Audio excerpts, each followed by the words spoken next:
பாசமிகு பார்வையாளர்களே, இன்று மோடி அரசு தமிழக அரசின் கையை முறுக்குவதற்கு இதையெல்லாம் பயன்படுத்தி என்பதை அறிகிற பொழுது நமக்கு அதிர்ச்சியாகத்தான் இருக்கிறது. தமிழக அரசு அதை பற்றி யோசிப்பதாக தெரியவில்லை. உதாரணமாக டங்ஸ்டன் என்ற உலோகத்தை மதுரைக்கு சுற்றி இருக்கக்கூடிய பகுதிகளிலே அந்த கனிமம் இருக்கிறது, அதை நாங்கள் எடுக்க போறோம் என்று மத்திய அரசு ஒரு கடிதம் அனுப்பி இருக்கிறது. அது யாருக்கும் வெளியே தெரியல. இப்ப எதிர்கட்சிகள்லாம் சேர்ந்து குறை சொன்ன உடனே தான் திராவிட முன்னேற்ற கழகத்தினுடைய அமைச்சரவையில் இருக்கக்கூடிய துரைமுருகன் ஒரு அறிக்கை வெளியிடுறாரு, அப்படிலாம் ஒன்றும் இல்லை என்று. உண்மையிலே நமக்கு இந்த தகவல் அதிர்ச்சி அளிக்கிறது. 2023 அக்டோபர் 18 இந்தியன் எக்ஸ்பிரஸ் ஒரு செய்தி வருகிறது. மற்ற பத்திரிகையில் வந்திருக்குது, நான் மேற்கோள் காமிக்கிறது இந்தியன் எக்ஸ்பிரஸ். அது என்ன சொல்லுகிறது? தமிழக அரசு ஒன்றிய அரசுக்கு ஒரு கடிதம் எழுதியிருக்கிறது. அந்த கடிதத்தில் மதுரையை சுற்றியுள்ள சில பகுதிகளில் டங்ஸ்டன் உலோகங்களுக்கான கனிமம் இருக்கிறது, அதே போல் தர்மபுரியில் மாலிப்டினம் என்ற உலோகம் இருக்கிறது.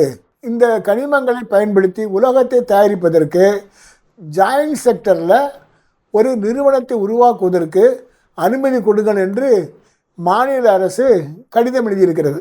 அது நல்லது தானே, அதையே மறைக்கணும்னு எனக்கு தெரியலை.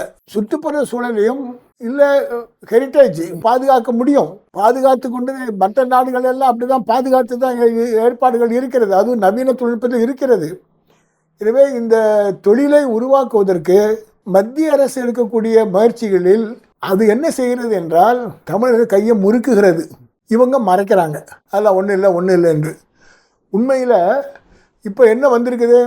மைய அரசு இந்த கடிதம் போன உடனே இப்போ அவங்க மதுரையில் இருக்கக்கூடிய டங்ஸ்டன் மினரல்ஸ் எடுப்பதற்கு அந்நிய நிறுவனமான வேதாந்தாவுக்கு அந்த முதலாளி தெரியுமில்ல, அவர் பீகார் மார்வாரி, இப்போ நம்ம நாட்டு பிரஜையே அல்ல, அவர் எடுப்பதற்கு அவருக்கு கொடுத்துருக்காங்க. இதை நம்ம சும்மா விடக்கூடாது. அதாவது தமிழ்நாட்டு மக்களுடைய கனிம வளங்களை எவனோ ஒருத்தன் கொள்ளையடிச்சிட்டு போறதுக்கு அவரு கொடுப்பாரா? மோடி என்ன சொல்றாரு? இல்லை ராஜஸ்தான்லயும் வேறு சில இடங்களிலும் வேதாந்தா தான் எடுத்துக்கிட்டு இருக்கு அப்படின்னு. ராஜஸ்தான்ல இருக்க மக்கள் வேணா ஏமாறலாம், இல்லை எங்கெல்லாம் அகர்வால் தோண்டிக்கிட்டு இருக்காரோ அவங்க ஏமாறலாம். ஆனால் தமிழ்நாட்டு மக்கள் ஏமாறக்கூடாது. இது தமிழ் மக்களுடைய சொத்து. எனவே இந்த மினரல்ஸை ஆக்குவதற்கான ஜாயிண்ட் செக்டரில் பொதுத்துறையில் தான் இருக்கணும். பொதுத்துறையில் வந்தால் தான் அது மக்களுக்கு பயன்படும். 2வது வேலை வாய்ப்பை உருவாக்கும். 3வது இந்திய அரசியல் சட்டத்தில் திருத்தம் கொண்டு வர வேண்டி இருக்கிறது. மினரல்ஸும் மற்ற ஏற்பாடுகளும் ஒரு மாநிலத்துக்கு சொந்தமே தவிர மைய அரசு தலையிட்டு ஆட்டை போடுறதுக்கெல்லாம் அனுமதிக்கக்கூடாது. இதை செய்யக்கூடிய ஆற்றல் இடதுசாரி கட்சிக்கு தான் இருக்குது. மதுரை பாவம் ஏற்கனவே கிரனைட் ஊழலில் பல கோடி மதுரை மக்கள் இழந்து விட்டார்கள். இப்போ மீண்டும் அகர்வால் அங்கே கொள்ளையடிக்கணுமா?